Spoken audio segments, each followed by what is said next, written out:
Podcast que é feito por empresários, com empresários, para você empresário. Pessoal, falar um pouquinho do ADV Box. Ele é um ERP completo para advogados, tá?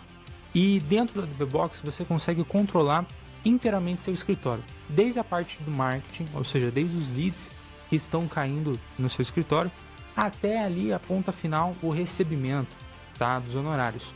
Tudo isso você controla dentro do ADV Box. Com a ADV Box você transforma o seu escritório em uma verdadeira maquininha de fazer dinheiro, tá bom? Porque você vai ter ali a metrificação, né, de todos os KPIs ali necessários para você ter o seu negócio, tá bom?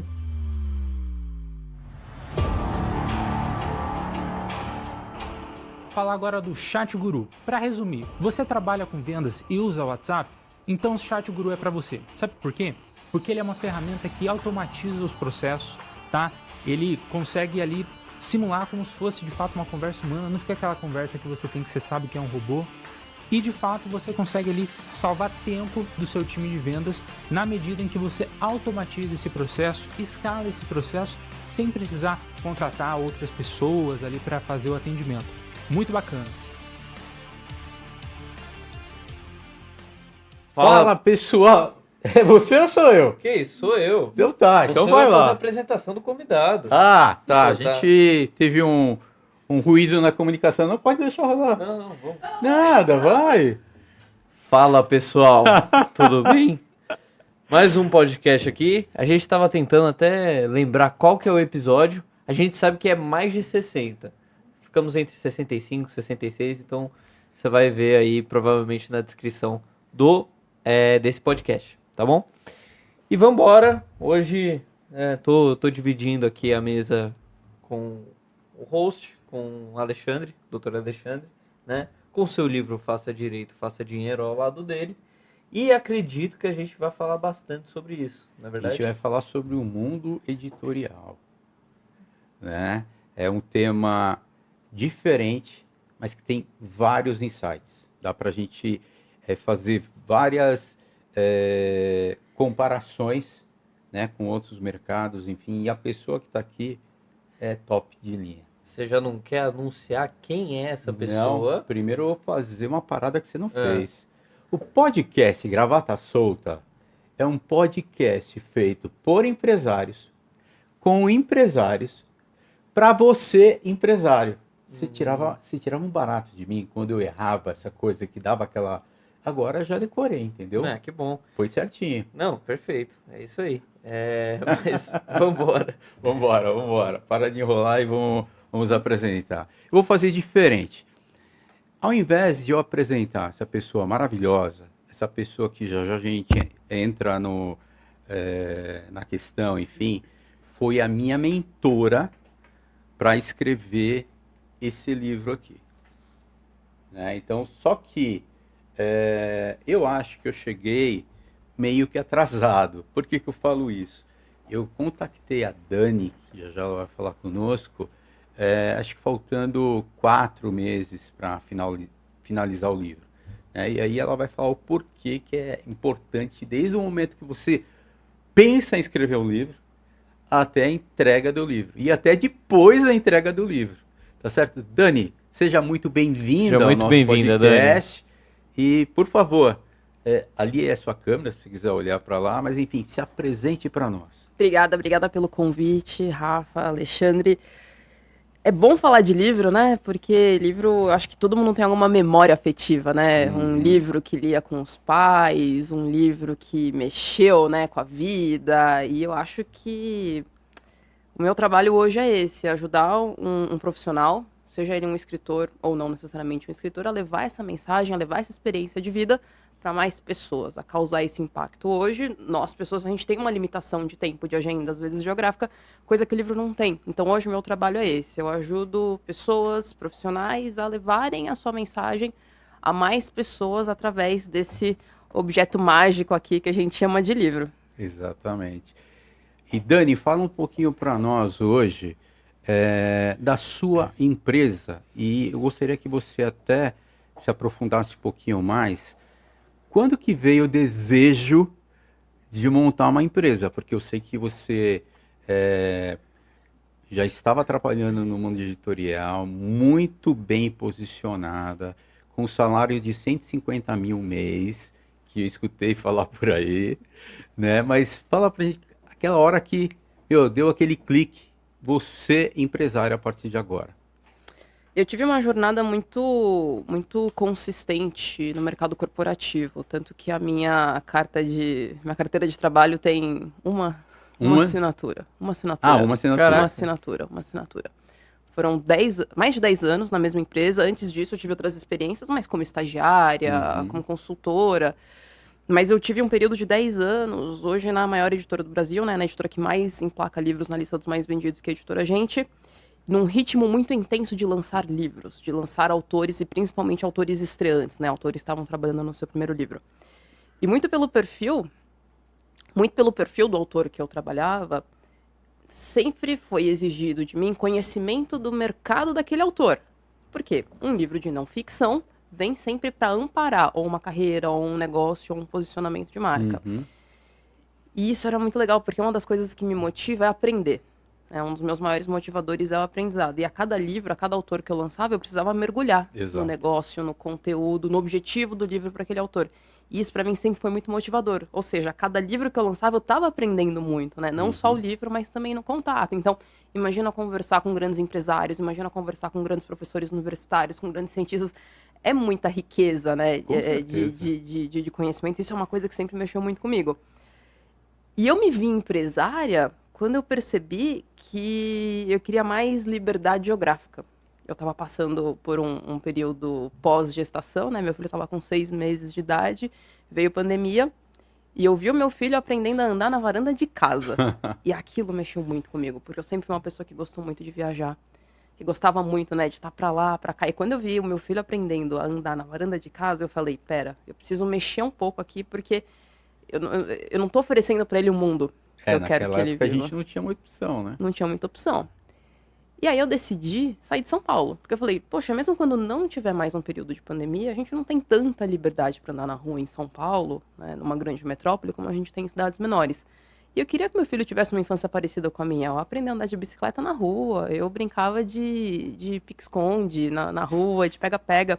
Eu passava muitas férias na praia, né? E aí eu decidi, eu falei, não, eu acho que nesse período eu adquiri muito conhecimento, muita experiência, e eu acho que cumpri minha missão aqui. 10 anos, cumpri minha missão. E foi assim? Foi num clique? Ou desde o momento que você começou a pensar até você decidir falar com o seu marido? Ou não? Foi um negócio, decidi, tá decidido. Eu não decidi empreender logo de cara. Eu decidi sair de São Paulo logo de cara. Eu não sabia o que eu ia fazer. Eu falei, eu quero sair de São Paulo, quero mudar um pouco de vida. E aí eu não sabia o que eu ia fazer. Eu acho que eu fiquei uns 3, 4 meses ali. Vou tirar aqui o meu mini sabático, né? Vou dar uma pensada na vida, vou ler um pouco, né? Já não leio muito, vou ler um pouco mais, vou ler o que eu gosto. Eu gostava muito de ler romance, mas acabava não tendo tempo, né? Pra ler romance. Li todos os romances que eu queria ler, foi ótimo. Resolvi a bibliografia inteira da Jane Austen em 3 meses, foi uma maravilha. Todos os livros Top. Que estavam na fila Não, isso é no impossível. cérebro. Não, Isso todos é não, mas impossível. os principais, vai. Você sabe que tem uma palavra em japonês? Os japoneses são muito bons porque eles inventam palavras para umas coisas doidas, né? Tem uma palavra em japonês que é tsundoku, que representa o quê? Esse negócio de você acumular livro, de você comprar livro, e é muito específico, né? Eu acho que eu tenho isso. Então somos Tenho muito dois. livro em casa. Mas aí não foi uma decisão de uma hora para outra, do sair pro empreender. Mas aconteceu uma coisa engraçada, porque quando eu saí, eu tinha muito vínculo pessoal com os autores, né? E muitos não tinham se dado conta que eu tinha saído, e outros sabiam que eu tinha saído e começaram a me indicar para outras pessoas. Falando assim, Dani, meu amigo tá lançando um livro sem editora, ou senão meu amigo tá lançando um livro por uma outra editora, conversa um pouco com ele. Porque como eu fazia todo esse trabalho de condução do processo, né, junto ao autor, do lançamento, e principalmente de encaixar esse produto na esteira do autor, de encaixar esse produto no modelo de negócio do autor, eu tinha muito essa visão de como o livro pode ser um ativo e não um passivo, né, na vida desse profissional. Então começou a pipocar contato para mim. Fala com a Dani, fala com a Dani, fala... Aí eu falei, pô, Peraí, né, acho que tem alguma coisa tem aí. um negócio aqui, tem um negócio aqui. E daí surgiu um primeiro projeto, com uma autora autopublicada. Consegui organizar todo esse lançamento, mesmo sendo uma autora autopublicada. Eu fiquei muito nesse negócio, né? Poxa, será que sem uma editora a gente consegue chegar no mesmo Vai ser resultado? a mesma. E foi até melhor, porque a gente conseguiu um resultado muito mais rápido.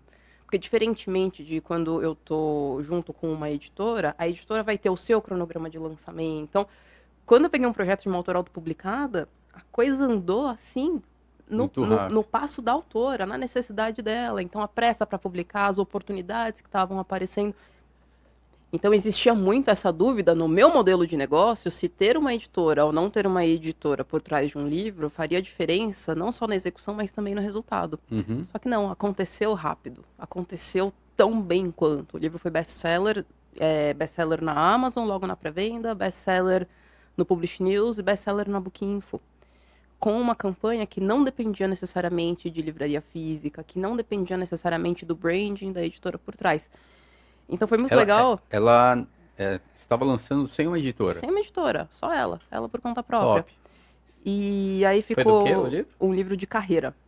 O nome do livro é Liderança Exponencial.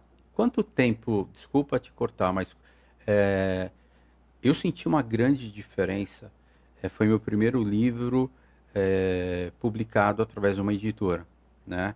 E fora esse livro, acho que eu tenho uns 4 ou 5 lá pela Amazon, né? Mas não tem físico. Eu não tinha uma metodologia, obviamente, né? Então eu escrevia aquilo que eu achava que era um livro. E quando eu comecei a trabalhar com a editora Gente, eu demorei 9 meses para escrever um livro.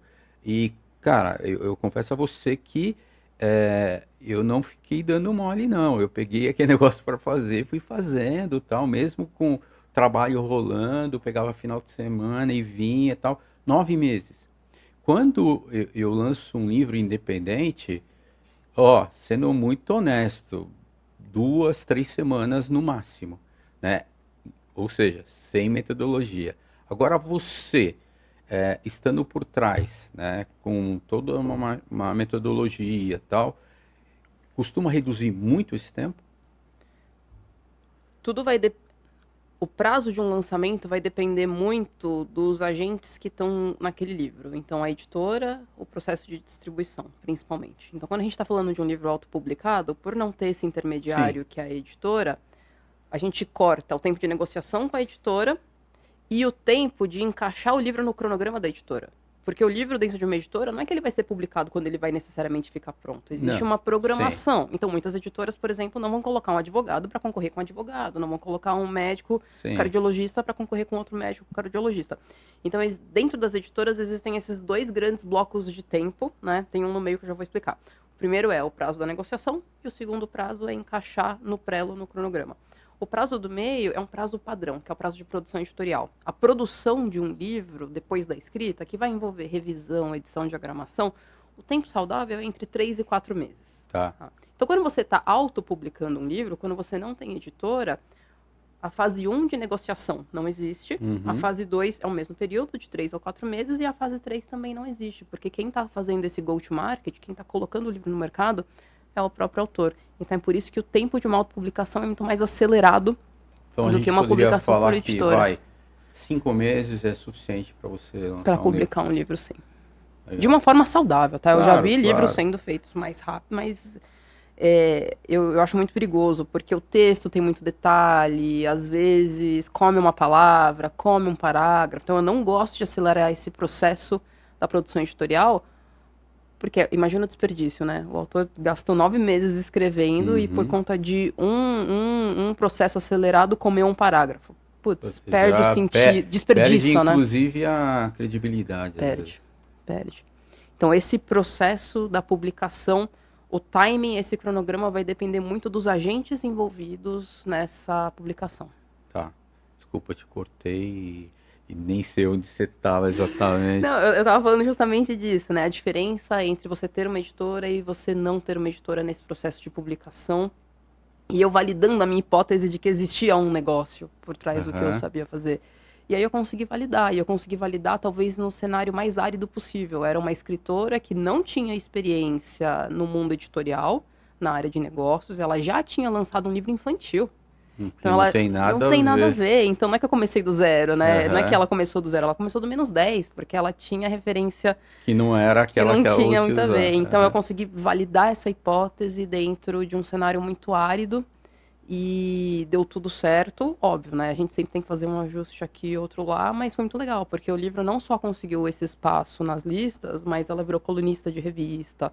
Várias palestras foram vendidas a partir desse trabalho.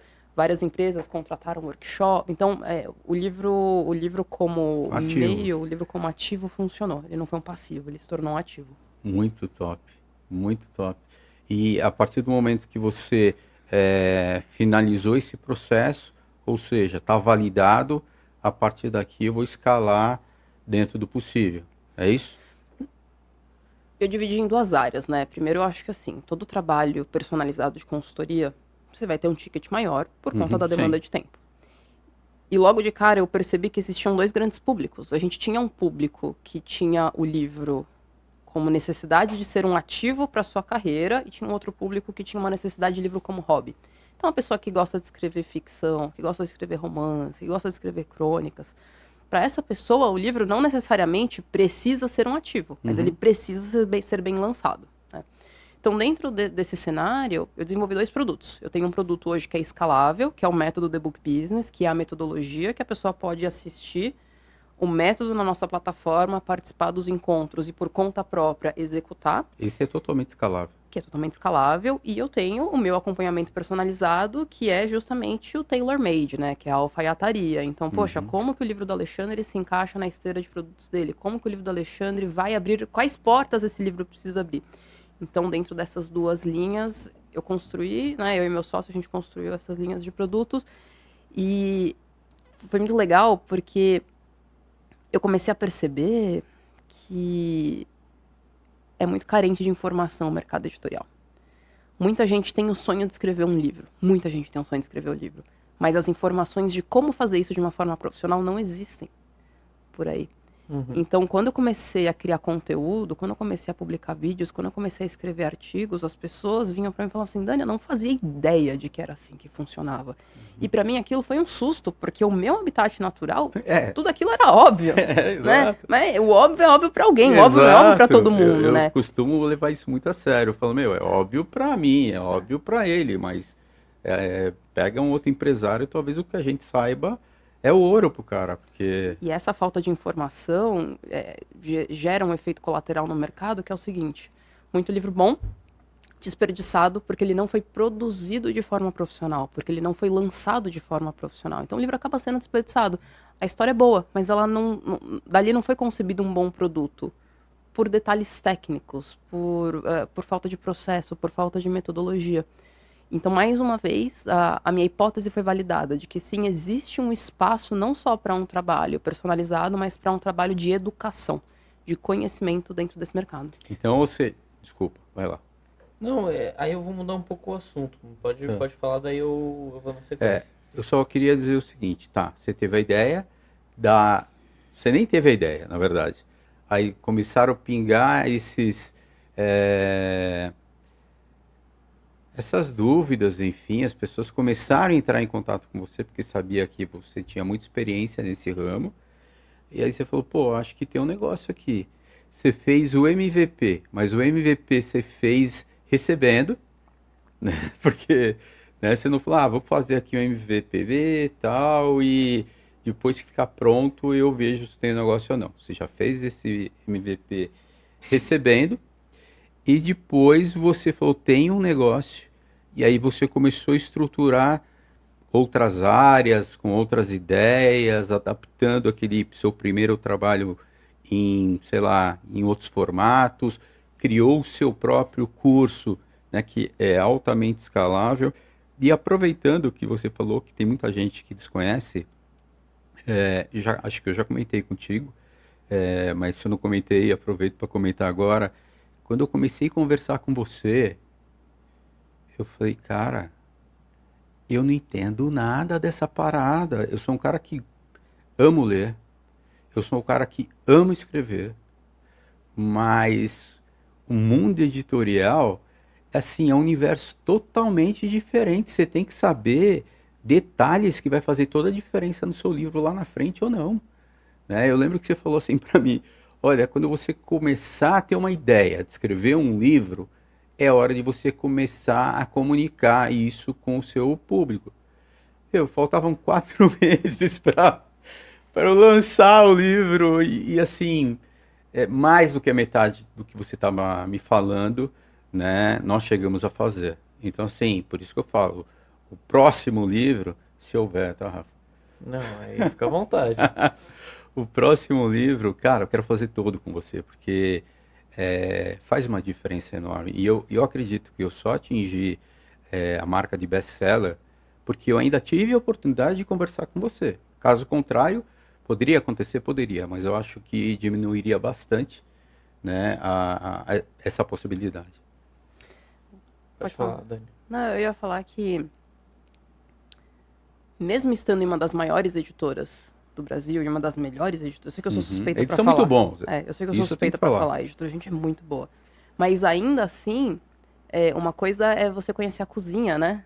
E você entender por que aquela coisa é feita daquele jeito. Ainda mais quando a gente tem um empresário por trás, entender o porquê das coisas vai te ajudar a criar processos e criar projetos e criar campanhas que vão muito além, né? Então, muito do que eu vejo faltar no mercado hoje é o autor entender o papel dele como empreendedor do livro dele.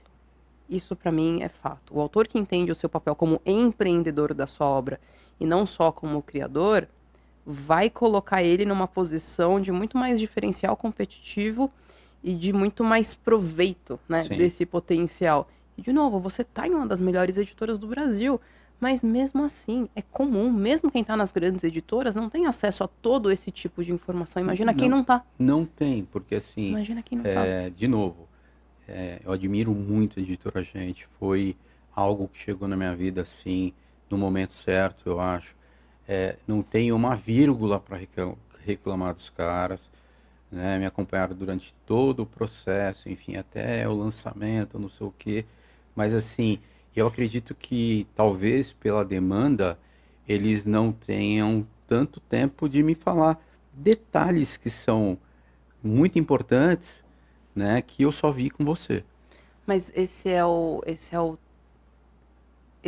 modo que as editoras operam normalmente, porque é um ritmo realmente muito intenso. Imagino. Né, de lançamentos. Mas esse trabalho de pegar na mão do autor, eu acho que não dá, assim, eu não culpo ninguém, enfim, não estou julgando, mas fazer alguma coisa tailor-made, né, da forma que a gente fez nos últimos meses, faz diferença, hein? Até em relação a isso, eu acompanhei, mesmo que num segundo plano, enfim, a constituição do livro. Eu entendo que talvez não tenha como, por uma questão de demanda, mas daí eu fazendo um contraponto com até, por exemplo, o mercado contábil, né? A gente sabe que, por exemplo, o mercado contábil hoje, ele opera num formato em que, cara, se você cobrar caro, talvez você espante cliente, né? E se você cobrar muito barato, às vezes você não consegue você tem muita demanda para entregar. Cara, se eu colocar uma vírgula a mais do trabalho que geralmente eu já faço, vai faltar na minha direita, vai faltar na minha esquerda. Mas para um trabalho de escrita de um livro, a meu ver, é meio que necessário isso. Porque quando você está escrevendo um livro, você faz um lançamento, tem uma autoridade embutida ali que eu acho que, a meu ver, e de leigo, tá? Mas é por isso que o livro, ele vive, né? Porque a gente, e daí até entrando na pergunta que eu ia fazer para você, Dani, eu tenho uma visão de que os livros, talvez da forma como eles são, eu não sei dizer exatamente qual vai ser o futuro deles. Porque a gente tem inteligência artificial chegando aí, a gente já tem a internet há um bom tempo, né? Que acredito que já tenha mudado um pouco o cenário dos livros desde que ela foi lançada. A IA está chegando aí, então, por exemplo, livros técnicos, será que perdem mercado com isso? Como que você enxerga isso? Porque, a meu ver, putz, as crônicas, a questão da ficção, acho que continua sendo a mesma, né? Até porque tem criatividade humana, não que a IA consegue criar histórias, né? Mas existe um dedo humano que dá aquela humanização, né? Enfim, como que você acha que ficam os livros daqui pra frente com IA chegando? Como que você vê essa mudança no mercado? Eu acho que com a IA chegando no mercado, a gente vai ter dois grandes polos. A gente vai ter muitos livros feitos de qualquer jeito. Não diria de qualquer jeito, no sentido do descaso. Volume. Um volume, prezando mais o volume do que a qualidade. Uhum. E a gente vai ter poucos e bons livros que foram ali, de fato, feitos com alfaiataria, com cuidado. E isso vai criar um grande gap no mercado. Isso, para mim, não há dúvidas. Quem está no meio não vai conseguir ter um volume de produção ou uma velocidade ou um custo de produção rentável o bastante para competir com esse pessoal aqui. Então é como se a gente tivesse dois mercados ali completamente... Tem dois modelos de negócio, Você tem dois modelos de negócio completamente diferentes, um está atendendo aqui, o outro está atendendo aqui. Com relação ao futuro do livro, o livro, mais do que um produto, um livro ele pode ter duas funções: entretenimento ou educacional. Então, assim, enquanto as pessoas estiverem meditando, eu acho que o livro vai existir. Enquanto as pessoas estiverem indo no teatro, o livro vai existir. Por quê? Porque a gente tem as duas funções do livro, ou o entretenimento ou a educação. Qual que é o grande ponto? Dentro desse volume produzido, a gente vai ter ali um grande muro dividindo aquilo que é feito de qualquer jeito e aquilo que é feito, de fato, com esmero. E pode até ser feito com esmero com inteligência artificial. Não tem problema usar a inteligência artificial em diversos processos do livro. Agora, o ponto é, a unicidade do livro está justamente na experiência de vida do autor. O que faz um livro ser único é a experiência do autor. Não é exatamente a palavra que ele usa, mas é a alma que tem naquele negócio. E aí eu acho que aí eu não vejo tanto perigo. Porque quanto mais interessante for a pessoa, mais interessante vai ser o livro.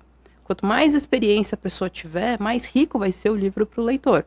Nesse sentido, eu acho que quem tem que ficar preocupado é quem está fazendo as coisas por fazer. Mas você vê que talvez o formato, porque assim, para mim o livro é um formato de como você entrega informações ou como você entrega histórias.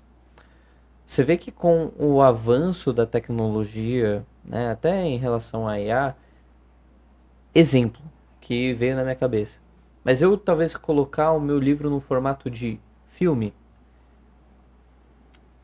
Porque hoje é meio inimaginável você falar, pô, eu vou fazer um filme, eu não vou fazer um livro. Por custos operacionais disso. Mas será que, por exemplo, a gente não vai ter um acesso tão grande, né, a IA e tecnologia? IA, facilitadores, enfim, que façam isso se tornar uma realidade? Então, o formato que eu entrego, o conteúdo do livro, vai em outra plataforma, digamos assim? Isso já existe, né, de uma certa forma. Então, hoje a gente tem um market share dentro do mercado, dentro do formato livro. A gente tem o audiobook, o e-book e o formato físico, né? É claro que vai ser muito mais acessível transformar um livro, uma história, num filme por conta da inteligência artificial. Mas é a forma como a gente escolhe consumir. Então, por exemplo, para descansar os olhos, o que você faz? Você não liga uma tela. Para ficar em silêncio com você mesmo, para incentivar a imaginação, qual que é a grande diferença de um livro para um filme? São as áreas do cérebro que você está ativando. Então, quando você está assistindo O Senhor dos Anéis, você já está vendo o rostinho do Gandalf, do Frodo. Mas quando você está lendo, você está ativando outras áreas do teu cérebro para imaginar, para pensar qual que é a voz dele, né? Você está explorando habilidades diferentes, cognitivas, dentro do teu processo de entretenimento ou educação. são diferentes formas. Você quer fazer exercício, você pode ir pra academia, você pode jogar futebol. Então é muita questão do gosto, né? Você quer fazer academia, você pode ir até naquelas academias de eletrochoque, né? Um é melhor que o outro, cada um escolhe o que mais gosta. Nesse sentido, eu não acho que o livro vai ficar obsoleto. O que eu acho é que as pessoas talvez tenham menos aptidão, tenham menos facilidade para ler livros por conta do uso Do de ambiente. telas. Por conta...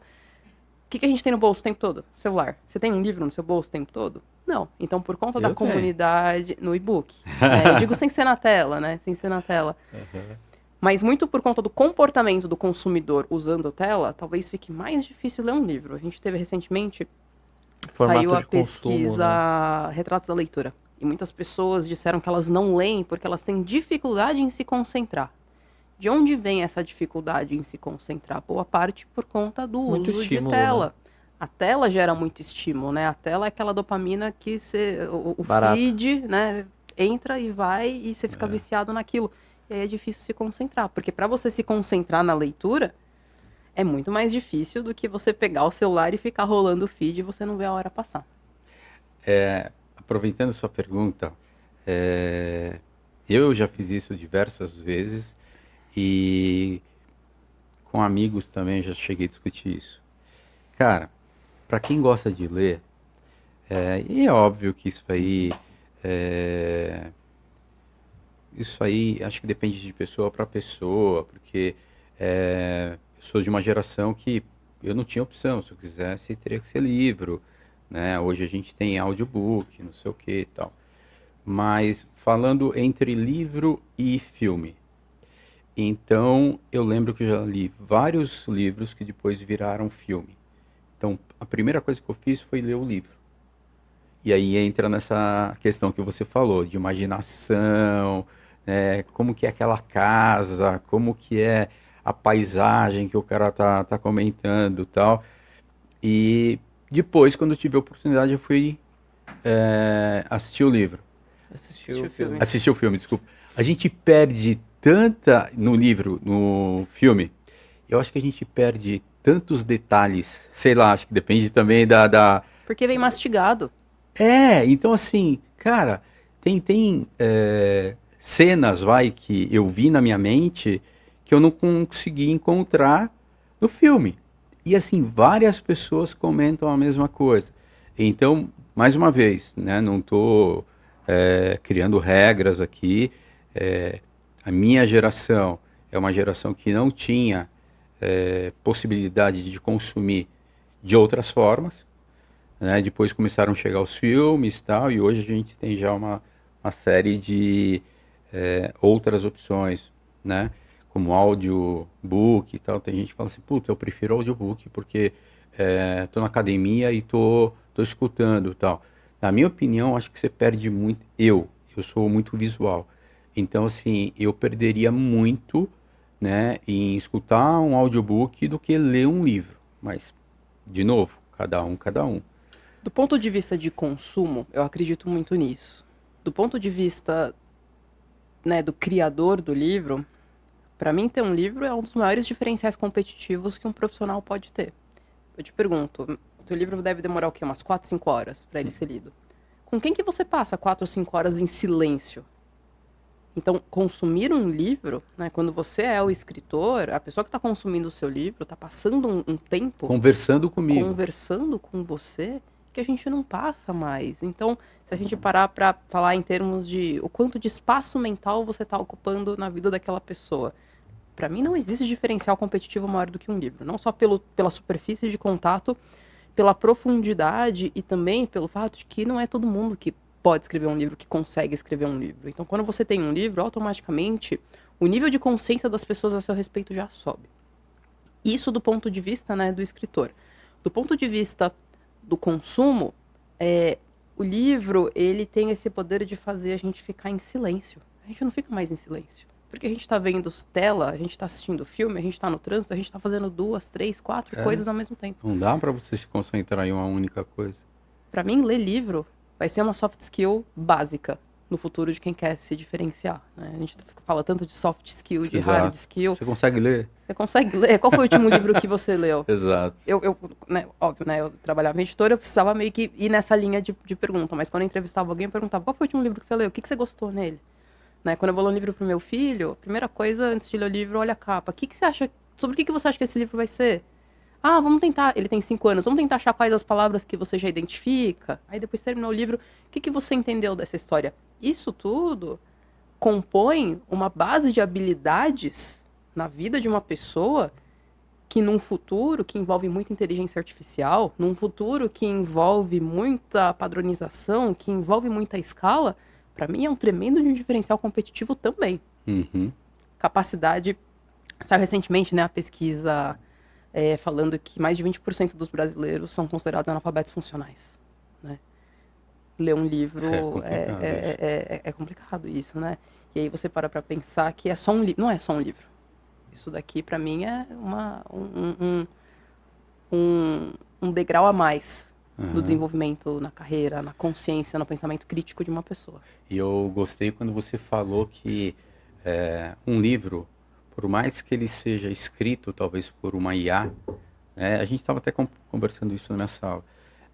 Cara, se você não tiver condições de expressar, porque aí tem histórias minhas, sabe? Não é ficção, é verdade. Eu passei por essas empresas, eu tive essas dificuldades. Na minha atual empresa eu tenho essa dificuldade. Como que eu superei essa dificuldade? Né? Quando a gente fala de... mas a IA que escreveu, né? Não foi meu caso, mas se fosse, não tem problema. Se a IA consegue agilizar o processo, né? Mas levando em consideração a minha história, os meus exemplos e tudo mais, tem aquilo que você falou da alma, tem minha alma dentro do livro, né? Eu estava até conversando com a Dani hoje, que eu falei assim, sabe quem vai ficar no mercado daqui para frente? Pessoas que realmente entendem do negócio delas.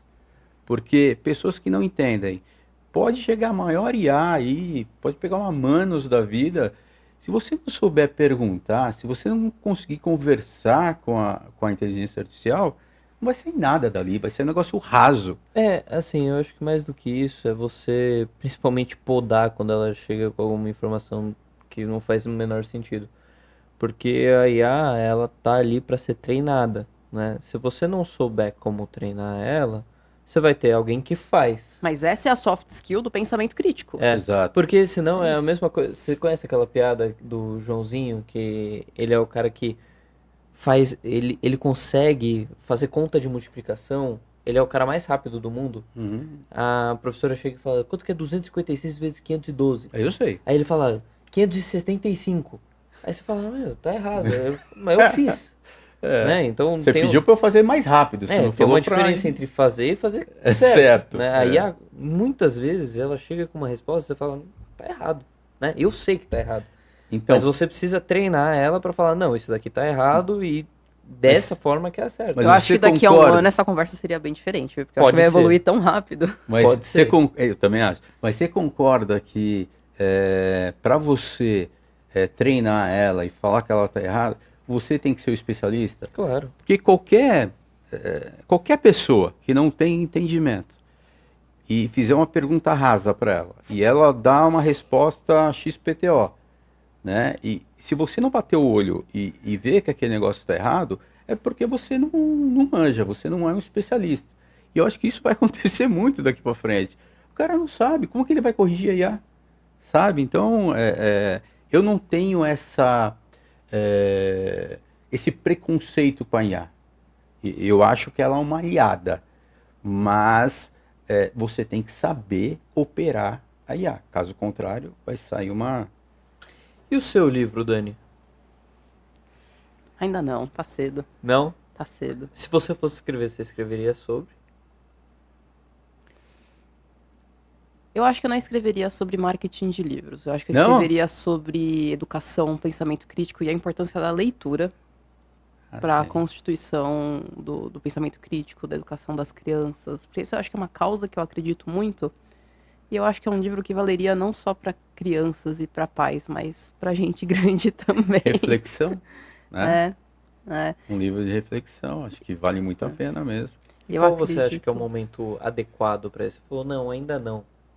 Existe um momento? Existe. Eu acho que um livro, ele precisa entrar na vida de um profissional quando ele percebe que ele tem muita concorrência, não necessariamente no mesmo nível de entrega que ele, mas batalhando pelos mesmos clientes, seja Uhum. porque tem um marketing melhor, seja porque está falando mais, seja porque a pessoa é mais carismática. Eu acho que um livro vem muito bem nessa hora, porque, de novo, é a história do diferencial competitivo. Tá? E eu também acredito que um livro precisa vir quando você quer registrar uma metodologia, uma forma de pensar, e principalmente quando você quer fincar a bandeira num determinado nicho. Seja porque ninguém fincou ainda, ou porque você desenvolveu uma forma diferente de resolver aquele problema. Então aqui a gente tem a questão do ineditismo, da unicidade, é justamente isso, é você fincar a bandeira naquela montanha e falar, essa montanha aqui, eu conquistei. Hoje em dia, antigamente a gente brincava, né, quem chega cedo bebe água limpa. Uhum. Hoje em dia a gente tem uma questão que é a seguinte, quem escala primeiro, muitas vezes consegue ter mais sucesso. E essa história da escala, o livro tem muito a ver. Porque o livro vai chegar onde a pessoa não chega. O livro vai chegar num nível numa reunião de 4 horas sem a necessidade dessa presença. Entendi. É isso. E nesse livro aí a gente acabou fincando, né, uma bandeira. O advogado, ele não é só advogado, e isso tem muito no mercado. O advogado, ele é um advogado, só que ele é um empresário também, sabe? E eu já fiz alguns testes, né? Quantos empresários tem nessa sala? Pá. Quantos advogados tem nessa sala? Pá, um montão. Peraí. Né? Se você é um advogado, provavelmente você também é empresário. Provavelmente. E o Brasil tem um dos maiores índices de advogado por habitante, não tem? Tem. É o país que mais tem advogados no mundo, sabe? Então, assim, é um mercado que muita gente vê como saturado. Eu não vejo ele como saturado. Primeiro que existem as pessoas que têm a carteira da ordem. Isso não significa que esse cara é um advogado. Assim, conceitualmente ele é, mas será que ele atua? Eu conheço muita gente que não atua. E eu conheço, inclusive, muita gente que não atua por pensar dessa forma. Ah, tá muito saturado, eu não consegui escalar, não consegui ir para cá, tal. É uma questão de modelo de pensamento. Eu já tive esse pensamento, mas assim, eu acho que às vezes é interessante a gente lidar com algumas verdades e passar delas, né? Por exemplo, Uhum. hoje, se você me perguntasse, eu falaria, sim, acho que o mercado está saturado, sim. Uhum. Tem forma de prosperar? Existe, né? Então, acho que sim, né? Ele tem muita gente buscando se desenvolver nesse mercado, mas com algumas metodologias, algumas formas, você consegue se posicionar como uma autoridade e conseguir escalar nesse mercado. Acho que sim. Então, antes eu também pensava, não tá saturado. Eu acho que tá. Mas você consegue trabalhar mesmo assim, entendeu? Assim, se a gente entrar nessa É discussão, formato. eu vou, né, a gente vai ficar conversando um Mas tempão esse sobre esse esse é o ponto. pensamento diferencial competitivo. Hoje no Brasil são lançados aproximadamente ali entre 1.500 e 2.000 livros por mês. Uhum. Tá saturado? Nos Estados Unidos são lançados 20 mil por mês. Então. Então assim, tudo bem, a gente tem diferentes índices de leitura. Mercado consumidor. Mercado consumidor. Mas qual que é o ponto? Assim como em qualquer carreira, você tem uma pirâmide. Você tem os livros que estão ali na base, que mal se pagam, que o autor investe 2, 3, 5, 10, 100 mil reais e não se pagam. Você tem os livros que se pagaram, e você tem os livros que de fato abriram portas para aquele autor, seja dando palestra, seja vendendo a empresa dele, seja aumentando o preço da consultoria, mais clientes, mais pacientes. Todo mercado tem a sua pirâmide, e com o livro não é diferente. Boa parte dos livros lançados ficam na base da pirâmide. Por quê? Porque eles são lançados sem estratégia. Porque o autor só fez uma totalmente. capa bonita, mas não fez uma capa vendedora. Porque o autor lançou no mês errado. Porque tem mês bom e tem mês ruim para lançar um livro. Porque o autor escolheu uma editora sem prestar atenção nos objetivos dele. Então, por exemplo, tem autor que pensa assim, quero ver o meu livro nas livrarias. Aí ele fecha o livro com uma editora sem saber se essa livraria, se essa editora distribui nas livrarias, né? Então, Exato. e aí o que acontece? O livro acaba parando na base dessa pirâmide por um erro estratégico, por uma decisão que não foi tão bem tomada. Isso vale para qualquer área, para qualquer carreira. Você quer ser um juiz? Você tem uma escada. Você quer passar num concurso público? Você tem uma escada. Você quer passar num vestibular? Você tem uma escada. Qual que é a grande diferença? É uma sequência de boas decisões. Né? E lançar um livro é uma sequência... O sucesso de um livro é a sequência de boas decisões tomadas ao longo de todo o processo, desde antes do lançamento até o pós-lançamento. Exato. Eu tenho certeza que isso faz toda a diferença. Vamos lá. Quando eu comecei a conversar com a editora Gente, eu participei do curso da Roseli, Imersão Bestseller. Ali, tipo, explodiu minha cabeça já. Falei, caraca, tem que pensar em tudo isso, né? Imagina, você primeiro tem que fazer uma pesquisa em você, né? É a alma. É a alma do exato. Né? Então, aí já foi o primeiro impacto, né? Depois eu fui escrevendo, a gente foi conversando e eu recebi alguns feedbacks. Olha, você não acha que fica melhor assim do que dessa forma que você escreveu, tal, não sei o que, legal, tal. E aí, quando eu cheguei em você, foi o detalhe do detalhe que eu, nem sabia que existia, né? Então, assim, cara, cada um entende muito bem do seu quadrado. Talvez no meu 15º livro, eu vou estar mais estruturado para isso, mas o primeiro não tem como, né? Eu estava até, acho que a gente conversou, quando aqui, na porta do estúdio, você fala coisas para mim hoje, que eu falo, eu nem sabia que existia, só que quando eu olhava para o lado, todo mundo aquilo era óbvio. Fala, eu vou ensinar isso, vou olhar pro fulano, eu vou falar, isso aqui e tal faz diferença. O cara fala, tá, me conta o que eu não sei ainda. E quando a gente olha, por exemplo, o tributário, Rafa, eu acho que é a mesma coisa. Porque a gente tem empresários que são muito bons dentro daquela área. O cara construiu um império. Só que, quando você começa a falar de tributário com o cara fala assim, cara, sério que tem isso? É sério que tem? Eu fiz tudo errado durante muito tempo. Tem como consertar isso? Tem como consertar aquilo? Né? Inclusive hoje, minha primeira reunião, olha isso, coincidência mesmo. A minha primeira reunião que eu tive hoje, às 9 horas da manhã, entre algumas estratégias, adivinha que o que foi discutido? Livro como um meio de reduzir a carga tributária. Eu lembro de vocês falarem isso.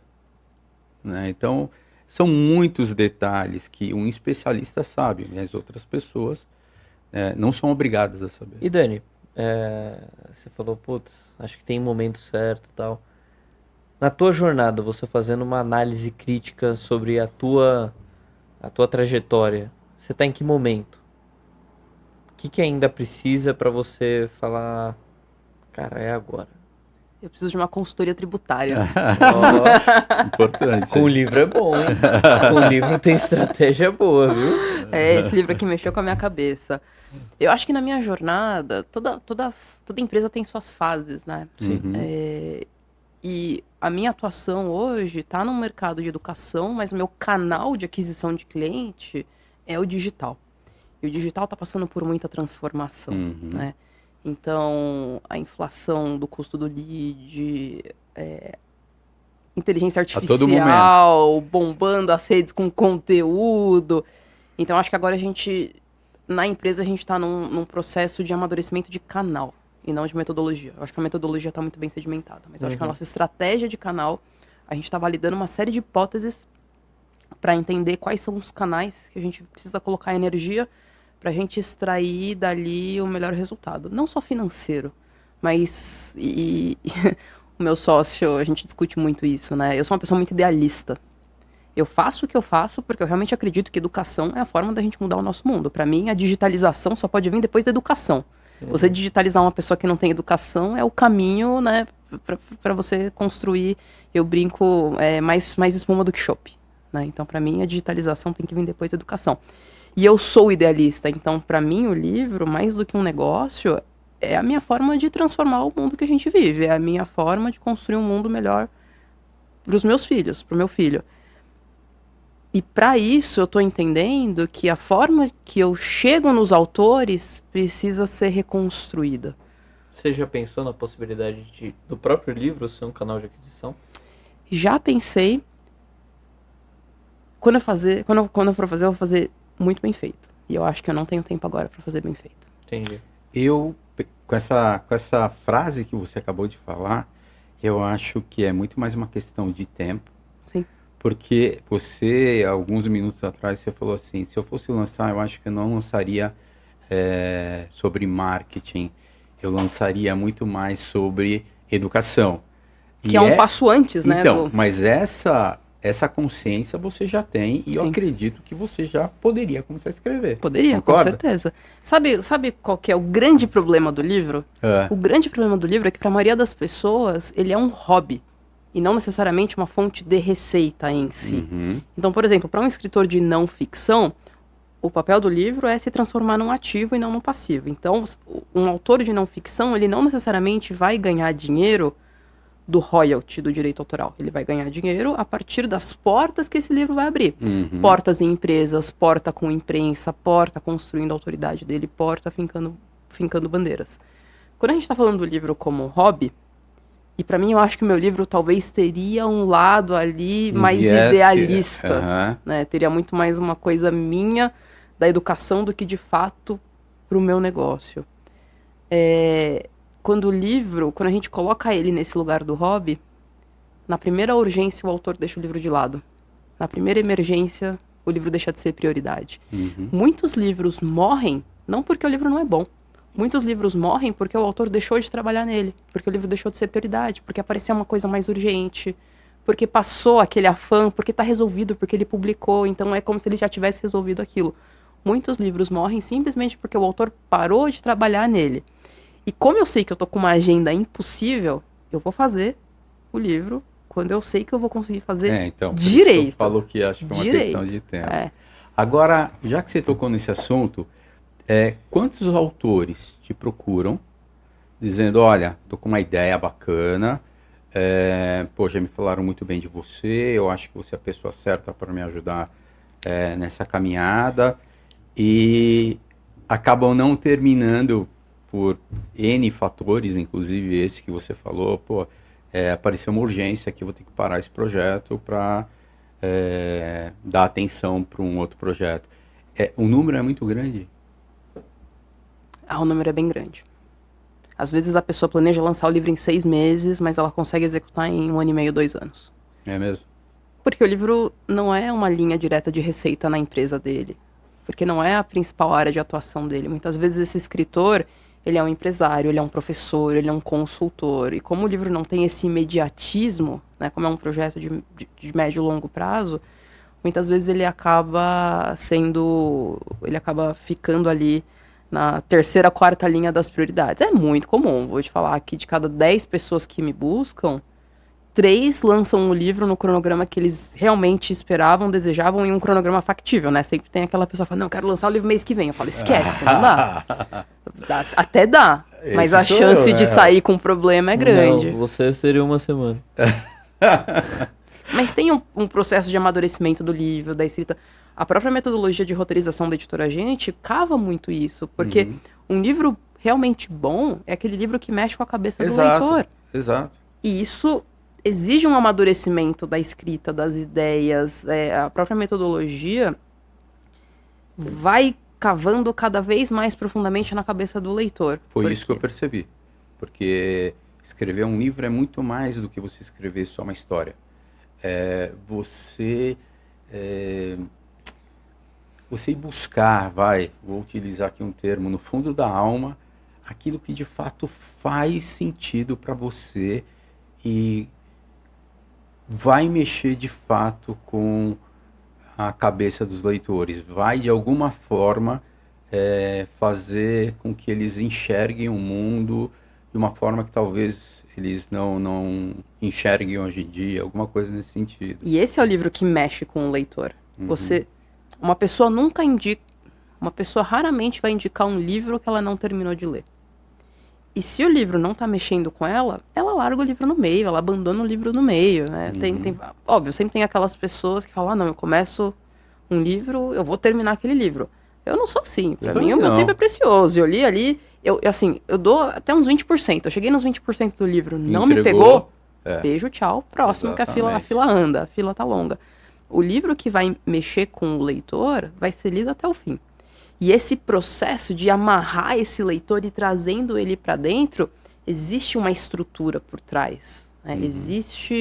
Existem ganchos, existem botões que você tem que apertar ali em determinados momentos. Para ele continuar. Para ele continuar. Então, por exemplo, no começo de um livro de não ficção, é muito importante que o leitor encontre identificação. No começo do livro, o leitor precisa pensar assim, esse livro é para mim. Esse livro é pra mim. Em vários momentos, assim, no comecinho do livro, você tem que ir virando essa chave na cabeça do leitor. Esse livro é pra mim. Esse livro é pra mim. Porque tem esses livros, né? Isso prende o leitor. Isso prende o leitor. Porque se ele falar, tá bom, é só mais uma informação, putz, a série tá mais legal. Putz, eu vou jogar bola. Tem muita coisa. Putz, eu vou jogar Candy Crush, sei lá. Uhum. Entendeu? Então, se o livro não prende, não fisga no começo, ele é abandonado. E o roteiro faz isso. Né? O texto do livro não é simplesmente a informação colocada aqui. Mas é da forma que é colocada. É a informação organizada estrategicamente para que o leitor vá cada vez ficando mais e mais preso nesse emaranhado aqui. Agora eu vou te fazer uma pergunta que talvez fuja um pouquinho do nosso do nosso roteiro, vamos falar assim. Mas não sei se já aconteceu com você, ou se você que está nesse mundo faz muito tempo, né, já escutou relatos como esse. Às vezes eu pego um livro para ler e começo a ler. E aí chega, sei lá, 20% do livro, eu falo assim, sei lá, não bateu, não é isso que eu estou procurando. Beleza. Só que depois... Passa um ano mais ou menos, sei lá, estou jogando um prazo aqui, e o livro tá lá. Aí você pega aquele livro. Aí você fala, caraca, por que eu não terminei de ler esse livro, né, quando eu comecei a ler? Porque, cara, faz todo sentido no mundo. Isso aí é de maluco ou de fato acontece? Tem uma frase do Heráclito de Éfeso que diz assim, o mesmo homem não se banha no mesmo rio 2 vezes. O homem mudou e o rio mudou. Pra mim é isso. Às vezes você não tá pronto para aquele livro, às vezes você não tá naquele contexto. Por isso que muitas vezes é importante você voltar. Exemplo clássico. Por que Machado de Assis é chato quando a gente tá na escola e depois é genial? Fica bom. Tem um processo de amadurecimento interno, tem um processo de amadurecimento nosso que começa a clicar coisas que quando a gente é mais jovem não clica. Eu li recentemente... uma experiência completamente diferente. Eu li recentemente Esaú e Jacó, que é um dos livros do Machado de Assis, e ali eu encontrei uma genialidade que eu não encontrei quando eu tinha 14, 15 anos. Eu acho que eu nem tinha aquela maturidade. Tem uma frase muito boa do Conselheiro Aires, que ele diz assim, não é a verdade que vence, é a convicção. Convence-te de uma ideia e morrerás por ela. Olha o cenário político que a gente está vivendo hoje em dia. Não é, quem vence não é a verdade, quem vence é a convicção. Convence-te de uma ideia e morrerá por elas. Daí vem a polarização, né? Daí vem... Tem pessoas que não têm nem... Desculpa te cortar, mas não tem nem ideia do que ela está discutindo ali, do que ela está defendendo, mas ela... A gente já teve podcast aqui que a gente comentou sobre isso. Que o convidado, ele pregava peças no pessoal... falando, não, meu nome é tal e eu faço tal coisa. O próprio Impostor tinha um quadro no Pânico que o cara conseguiu entrar no funeral do Michael Jackson. Com convicção. Ele chegava e falava, não, sou da produção, não sei o que, entrava, ia de fase em fase, enfim, chegou do lado do caixão do Michael Jackson. Tipo, com a convicção, não tinha verdade nenhuma. Mas quer ver um exemplo clássico disso? Por que tem gente que torce pro Flamengo e tem gente que torce pro Corinthians? Um time é melhor que o outro? É verdade ou é convicção? É convicção, com certeza. É convicção. Por que a pessoa é esquerda ou é direita? Não é verdade, é convicção. Tudo é discurso, tudo é narrativa, tudo é convicção. Então, eu acho que o livro tem essa história de fazer a gente virar chaves em determinados momentos que talvez antes a gente não viraria, tá? Pode falar. Eu ia falar, tá tudo bem, você não tá doido, não. Não? Não. Ai, que bom. Né? Nessa parte eu tô bem.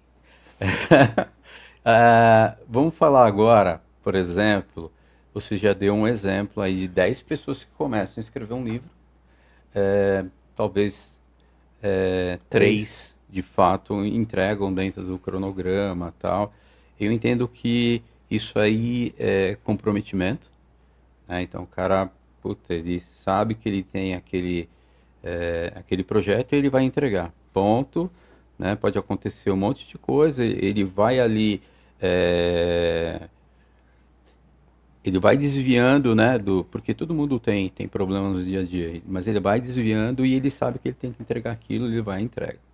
Isso, fazendo um pouquinho de comparação com pessoas que você contrata, né, na sua empresa, na minha, enfim, a gente começa com um processo, né, na entrevista ali, para tentar conhecer da melhor maneira possível a pessoa, tanto do ponto de vista pessoal, né, e entra soft skills, hard skills, esse negócio todo e tal, e você aposta naquela pessoa. Só que só vai ter certeza que você fez uma boa contratação, sei lá, depois de 3, 4 meses, quando você vê o comprometimento dessa pessoa e você vê os resultados que ela começa a te entregar, né? Agora, quando uma pessoa entra em contato contigo, fora essa questão do comprometimento, mesmo porque você ainda não sabe se realmente ela está comprometida ou ela está só entusiasmada, mas existe uma maneira de você bater o olho, ter uma conversa tal, e falar assim, meu, esse cara, ele pode até não ser um escritor de livro, porque muitas vezes é a primeira vez, mas esse cara tem potencial para isso. Você consegue mapear o cara assim algumas vezes, não? Dá para entender muito da matéria-prima daquele escritor ao longo de uma primeira conversa. Até porque eu faço muitas perguntas estratégicas, né? Então eu falo assim, poxa, mas qual que é a tua carreira principal, né? De onde vem o teu vínculo com os livros? Quando você vê que tem uma história muito emocional de vínculo com os livros, você vê que já tem um peso ali forte, né? Da memória afetiva. E tudo bem, isso não tem problema, mas você já entendeu que o quesito memória afetiva ali tá alto, o entusiasmo tá alto. Aí eu preciso investigar, legal, como é que tá a empresa? Como é que tá de cliente, né? Quando a gente tá falando principalmente de livro de não ficção. Ou às vezes quando a gente tá falando de um livro de ficção, você tá num momento de transição de carreira, você tá perto de aposentar. Da mesma forma que a gente faz uma entrevista e a gente começa a entender o contexto todo daquela pessoa, o autor é muito parecido. E eu não acho que o fato da pessoa terminar o livro, às vezes, é só comprometimento. Imagina, outro dia eu tava conversando com uma pessoa, ela trabalha no nicho de importação e exportação. Uhum. E teve uma mudança recente muito drástica, né, na legislação de importação e exportação. Todo momento tem. Se ela estivesse começando a escrever um livro e ela não terminasse por causa do comprometimento, ela é maluca. O negócio dela tá virando de ponta cabeça e ela continua escrevendo o livro. Para de escrever o livro, vai trabalhar o teu negócio. Porque se você não trabalhar o teu negócio, o livro não vai servir de nada. Talvez você não vai ter livro nem o negócio. Outro dia eu tava conversando com um escritor e ele tava escrevendo um pouco sobre cidadania italiana. Mudou completamente agora, né? A regulamentação para você se tornar um cidadão italiano. Em março não existe mais. Virou de ponta cabeça. Imagina a pessoa que estava escrevendo um livro, transforma-se em cidadão italiano. Ficou se ele obsoleto, parar de escrever, né? ficou obsoleto. Então, tem a história do comprometimento, mas também tem muito a história da visão estratégica. Então, quando a gente conversa com o autor, quando eu converso com o autor, eu tento entender muito o quanto de xadrez ele tá jogando ali, né, com o livro, com a carreira dele, para entender se aquele livro de fato tem um papel estratégico ou se é só entusiasmo. Se é só entusiasmo, não tem problema nenhum. Eu sempre abro os prós, os contras, melhor cenário, pior cenário, editoras que podem fazer esse livro muito rápido, editoras que você pode esperar para tentar uma publicação tradicional. Então eu sempre coloco todas as cartas na mesa, pontos positivos, pontos negativos, para o autor entender. E quando eu detecto algum ponto crítico, eu falo. Recentemente, ontem mesmo, eu estava fazendo uma sessão com o autor ele tá trabalhando na segunda edição do livro dele. Ele achou que na primeira edição ficou faltando algumas coisas, eu coloquei as cartas na mesa. Eu falei, quem já comprou a tua edição, dificilmente vai comprar a segunda edição. Por mais que tenha coisas novas, as pessoas não vão comprar de novo o livro. Elas vão comprar se elas leram e se elas gostaram. Mas o teu primeiro público, geralmente, é amigo e familiar. O primeiro lote de vendas de um autor, geralmente, é para amigo e para familiar. E essas pessoas, elas não compraram porque elas gostam daquele tema. Elas compraram para te dar apoio moral. Uhum. Então, se você está lançando uma segunda edição, se você está fazendo um relançamento, a chance de você vender novamente esse livro para essa pessoa diminui drasticamente. O que eu fiz? Conversando com esse autor, ele falou que ele queria colocar muito foco nessa segunda edição e eu coloquei as cartas na mesa. Eu falei, você vendeu 1000 livros da tua primeira edição, as pessoas que já compraram não vão comprar. Então você tem que entender que a tua segunda edição você vai ter que trabalhar muito mais para conseguir esse mesmo resultado de 1000 vendas que você teve na primeira edição. Então eu sempre coloco essas cartas na mesa e eu ajudo a pessoa a tomar a decisão. Eu não tomo a decisão por ela, mas eu falo ponto positivo, ponto negativo, risco alto, risco baixo. Aqui você está exposto a tal coisa, aqui você está exposto a tal coisa, para o autor tomar boas decisões. O sucesso de um livro é a sequência de boas decisões. Então eu coloco as cartas na mesa para o autor entender qual tipo de risco ele está exposto seguindo pelo caminho A ou seguindo pelo caminho B. O livro é a realização de um sonho, né? E muitas vezes o autor se deixa levar pelo entusiasmo e não toma a decisão de uma forma racional. E isso culmina no quê? Num livro sendo desperdiçado. Que é justamente, acho que a minha grande missão é evitar livros desperdiçados. Você chega a declinar algum cliente? Declino. Declina? Declino. Principalmente quando é um livro que é uma causa que não conversa comigo. Aí eu indico, né, para outra pessoa. Eu declino quando eu vejo que a pessoa ainda não está pronta para um processo de estratégia de marketing do livro. Então, por exemplo, a pessoa tem a ideia do livro. O livro não está nem escrito, nem roteirizado, ela não sabe se ela vai lançar. Aí eu falo assim, aperta pause, trabalhem pelo menos o roteiro do seu livro, a estrutura do seu livro e volta quando você tiver a estrutura. Porque chegar para mim simplesmente com uma ideia vai fazer sentido se você tiver muita experiência na sua área. Agora, para um livro de ficção, chegar com uma ideia não é a mesma coisa. Eu Não é a mesma coisa. Sinceramente, eu acho que eu não teria capacidade de escrever um livro de ficção.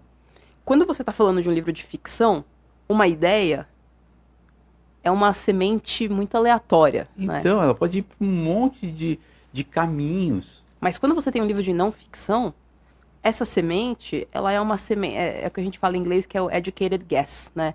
Não é um chute aleatório. Você já tem uma noção do que aquele livro tem que gerar para você, qual é a mensagem que você quer passar no final. Exato, é muito mais, sei lá, vivência, racional. Então, uma ideia de ficção é muito diferente de uma ideia de não ficção. E eles têm que ser tratados de forma diferente, porque o processo de construção dessa narrativa e construção dessa estratégia de marketing diferencia bastante. Existe essa bifurcação na ficção e na não ficção que precisa ser respeitada. Em ficção, tem um cara que eu admiro bastante, de repente eu vou falar o nome dele aqui, você vai falar assim, puta, caiu no meu conceito 8%.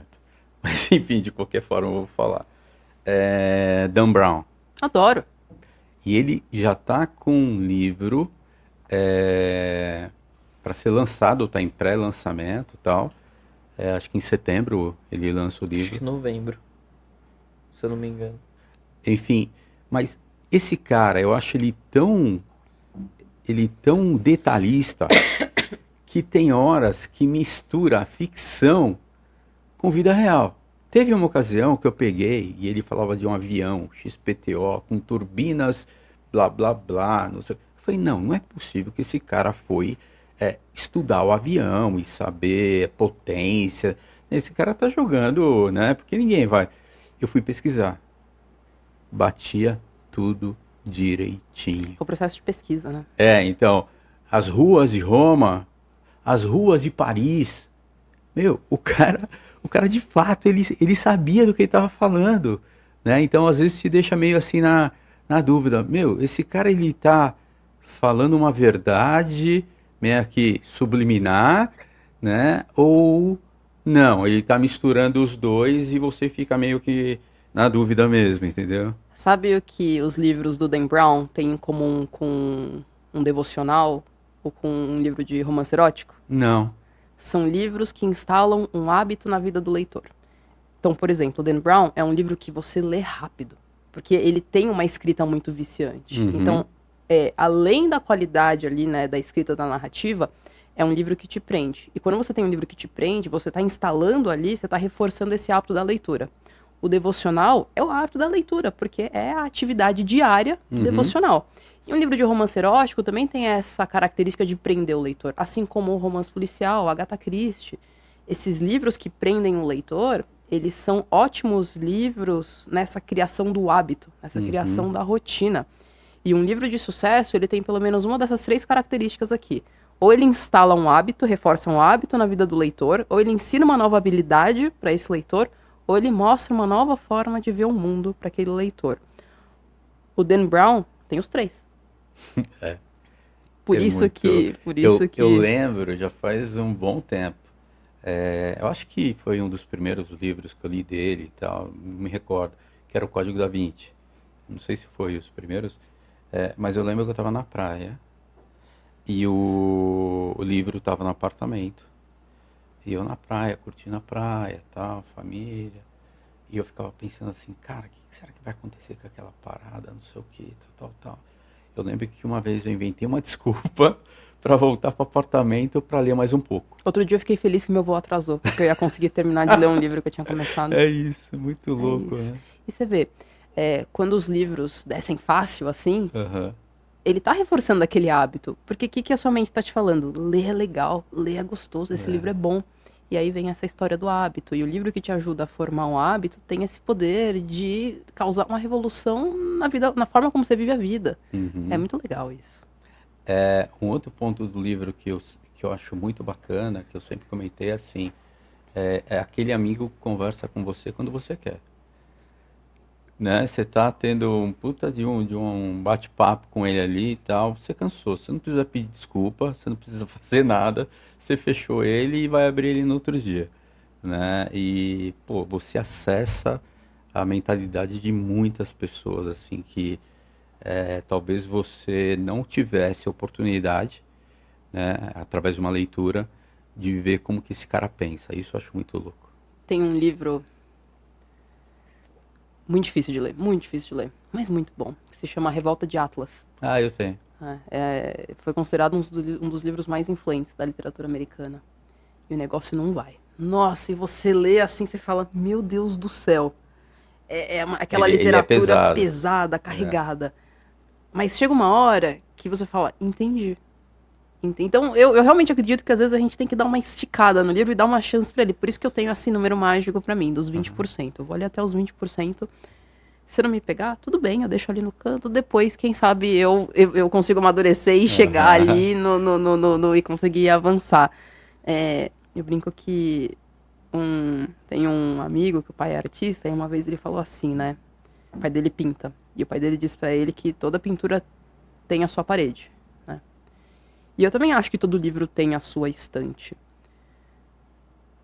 Mas o objetivo do autor não é estar em uma estante, né? É estar em muitas. E trabalhar essas nuances do livro, então, essa curiosidade na pesquisa, prender o leitor, fazer ele ficar com vontade de voltar pro livro, ocupar esse espaço mental quando ele tá com o livro fechado também, faz com que esse livro ganhe esse potencial, ganhe essa chance de ser o livro de muitas estantes. Isso é muito bacana. Deixa eu só fazer uma pergunta aqui. Chegou a hora. Nath, quanto tempo a gente já tá aí? 1 hora. Certinho? Ó, tá vendo? Eu tô começando. Agora chegou o momento do putz. Putz, nada mais você já deve ter visto em muitos lugares, que é aquela pergunta curta, papum, e você responde da maneira que você quiser, mas de uma forma mais rápida possível. Tipo de frente com Gabi, assim. Isso. Ela copiou da gente, a gente sempre fala isso. Mas é exatamente isso. E queria saber se você está preparada para isso aí. Sempre. O máximo que ela vai falar é putz.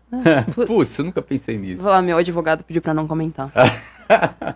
Tá sob sigilo. Sob sigilo. Vai lá, quer começar? Dan Brown ou J.K. Rowling? J.K. Rowling. Calma. Os livros da J.K. Rowling. Não a pessoa J.K. Rowling. Os livros da J.K. Rowling. Ó, tá vendo? Ela respondeu com profundidade. Porque você faz uma pergunta dessa pra mim, a primeiro que eu não ia saber quem que é J.K. Rowling. E segundo... Harry Potter. Tá. E segundo... Tá, agora eu começo a entender um pouco e... Qual que é a sua casa de Harry Potter? Nunca vi Harry Potter. Eu não acredito. Você sabia que Nem li. quando eu entrevistava as pessoas para os cargos na editora, eu perguntava, qual é a sua casa de Harry Potter? Porque... Mas eu já fiz o teste. Qual que deu? Putz, acho que Putz. é uma vermelha. Tá, não é. Qual que é a vermelha? É a do Harry Potter. É? É a Grifinória, Então do Harry acho Potter. que era essa. Bom. Bom, então vamos lá. Tinha uma que era nananã, alguma coisa assim, que era amarela, acho. Lufa-lufa. Esse daí. Aí eu vou aproveitar que você está aqui e eu adoro o tema também. Eu acho que eu nunca fiz essa pergunta aqui. Qual foi o livro? Deve ter um ranking de top 10 aí dentro dos livros que você já leu. Mas qual aquele que, putz, você fala de livro bom, você fala assim, sabe aquelas perguntas que tem de vez em quando? Qual livro que mudou sua vida? Eu acho que é muito amplo. Pode ter mudado numa esfera, não na outra e tal. Mas qual aquele livro que você falou, caraca, meu, esse livro pra mim é muito top. Cada momento da minha vida eu acho que houveram grandes livros que marcaram, mas pra mim talvez a maior referência seja O Alienista, do Machado de Assis. E qual foi, se eu perguntasse pra você rapidinho aqui, só pra ter um complemento, qual o motivo?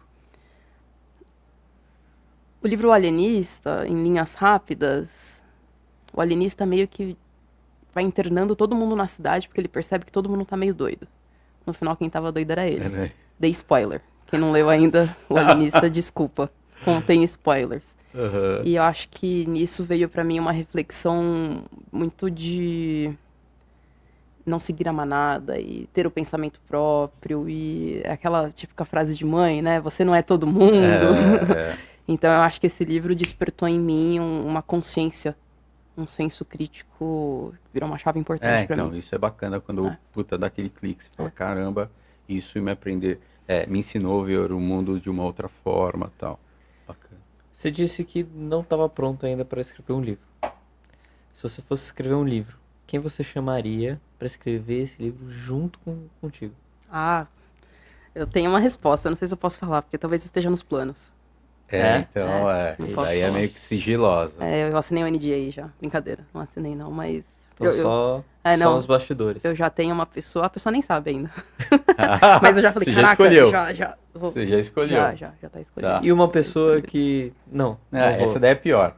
Eu pensei em fazer a pergunta ao contrário do que eu fiz a primeira. Que você não chamaria? Não, mas na minha pergunta eu falei qual livro que você mais adorou. Eu poderia fazer, e aquele que você odiou? Porque não tinha conteúdo nenhum. Mas não, isso daí é... Não, mas eu não ia perguntar nada nesse sentido. Agora pode ir. Tá. Se você pudesse, aí pode ser do ponto de vista literário ou não, porque aquilo que você falou, com cada autor que você ajuda, você é obrigado a entrar meio que no espaço dele, conhecer o mercado do cara, tá? E eu acho que isso aí é fantástico, porque aprender sempre é bom, né? Eu adoro aprender coisas novas, tal. Então, pode ser por esse lado ou pode ser por uma outra questão. Se você pudesse ter uma conversa de meia hora com uma pessoa viva, em qualquer lugar do mundo, que hoje é meio que inacessível, sei lá por qual razão, com quem que você gostaria de tomar esse café aí, bater esse papo? Eu gostaria muito de tomar um café com um escritor chamado Jonathan Haidt. Ele escreveu um livro agora chamado Geração Ansiosa, que fala justamente sobre os reflexos do uso da tecnologia nessa geração. Mas eu acho que eu ia me arrepender logo na sequência, porque o livro dele mexe tanto com a sua cabeça que você fica meio desesperado, assim, pra onde a gente vai. Uhum. Eu queria muito mais café com ele, mas eu acho que terminando o café eu ia falar, putz, crise existencial. Isso aí. Você ia começar Instantânea. a aprender todo mundo. Eu ia virar alienista. Crise existencial instantânea, certeza. Entendo. Legal, bacana. Esse livro dele é muito bom. O livro se chama Geração Ansiosa. E ele explica justamente as consequências já mapeadas e identificadas cientificamente, não só do uso de tela, né? Mas Imediatismo. o imediatismo. Então a gente tá vivendo uma geração muito pautada pela ansiedade. Com certeza. E tudo isso que a gente tá vendo hoje em dia de índices de depressão e obesidade, basicamente no livro... Olha eu dando spoiler de novo. Basicamente no livro ele tá falando assim, essa não é nem a ponta do iceberg. Apertem os cintos. Porque se vocês não se prepararem pro que tá vindo, a coisa vai piorar bastante, assim. Preparem seus filhos, preparem suas comunidades. Essas profecias, assim, são... Ainda mais quando você vê que é um cara que entende, um cara que tem uma base ali, né? Tem um... Ele tá no Brasil agora. Agora ou essa semana, dando Quer que uma eu ligo pra palestra ele? num Eu sou amigo do cara. evento... Putz, não sei, tô em dúvida. Tô Chama ele pro podcast. pensando. Chama ele no podcast, você vem junto. Mas ele é um cara que com certeza acho que eu gostaria de... Tá. Qual o seu maior sonho hoje? Hoje? Hoje pro futuro ou hoje? Hoje pro futuro. Eu quero construir uma família do bem, assim. Do bem. Quero que meu filho seja um cara bacana, gente boa, inteligente, que ajude as pessoas ao redor. Eu quero influenciar uma geração de escritores que estão causando impacto legal. Eu sou meio idealista, né? Eu tenho essa coisa... Eu fui suspensa uma vez da escola por defender os outros, por querer ajudar os outros, sabe? Uhum. Não fui nem eu que causei, mas eu falei, não, tua briga é minha briga, vambora. Pegou a bandeira. Aí eu falou, fui "Vamos lá." suspensa 2 vezes, cara. Puta. Peguei a bandeira e saí correndo. E hoje? Hoje?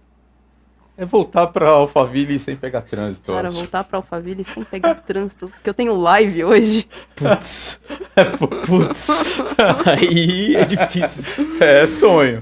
Mas tudo bem, bota um podcast lá, bota um audiolivro, vamos que vamos. Mas é isso, né? Eu quis sair de São Paulo, Tem é que isso. Eu ônus e encarei, bônus, né? ônus e bônus. Para mim vai ser a última pergunta. Voltando um pouco até no empresarial, né?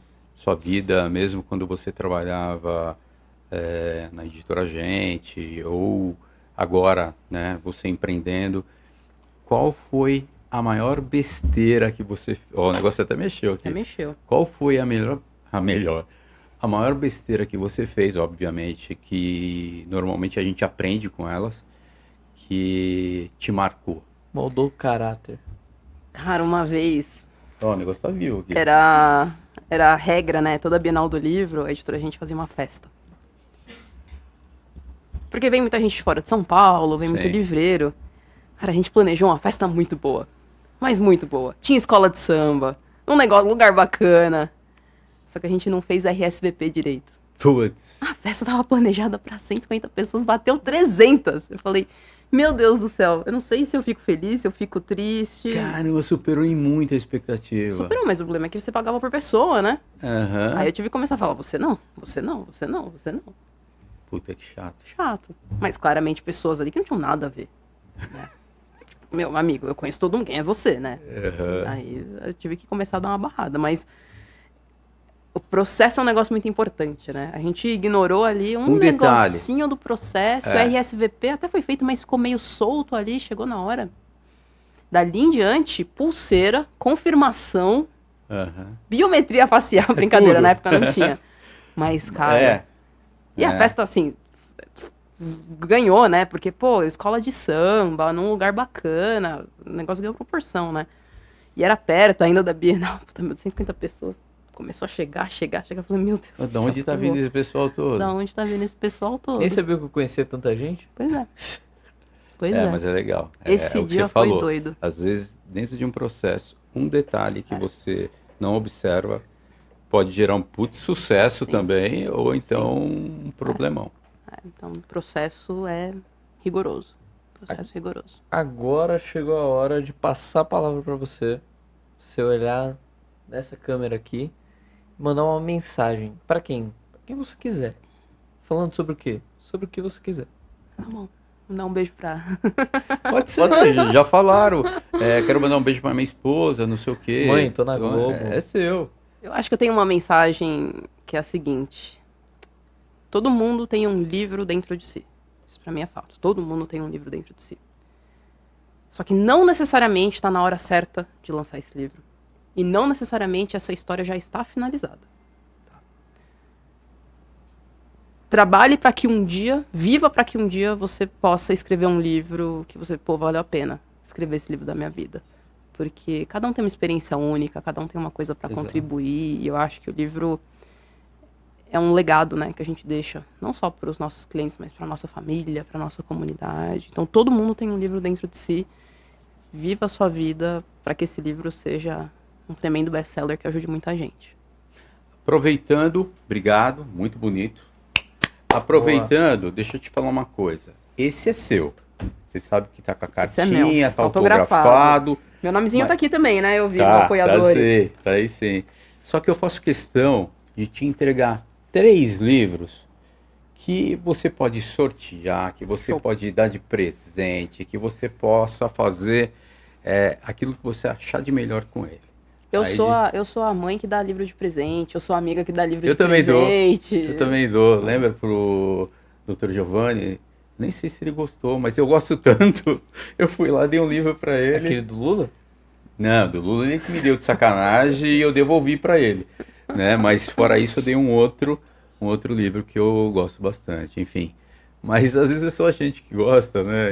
Eu adoro ganhar livro, eu adoro dar livro. Obrigada, vai ser bem empregado, pode ter Que legal. certeza. Então Bacana. é isso. Chegamos Então é ao isso. final de mais um episódio aqui do nosso podcast Gravata Solta. Agradecer vocês que estão nos ouvindo até agora, que estão nos assistindo até agora, se for no YouTube. Quarta-feira que vem temos mais um podcast. Sabe o convidado? Não. Eu também não lembro. Mas a gente vai fazer todas as quartas temos um novo convidado. E é isso. Valeu, pessoal.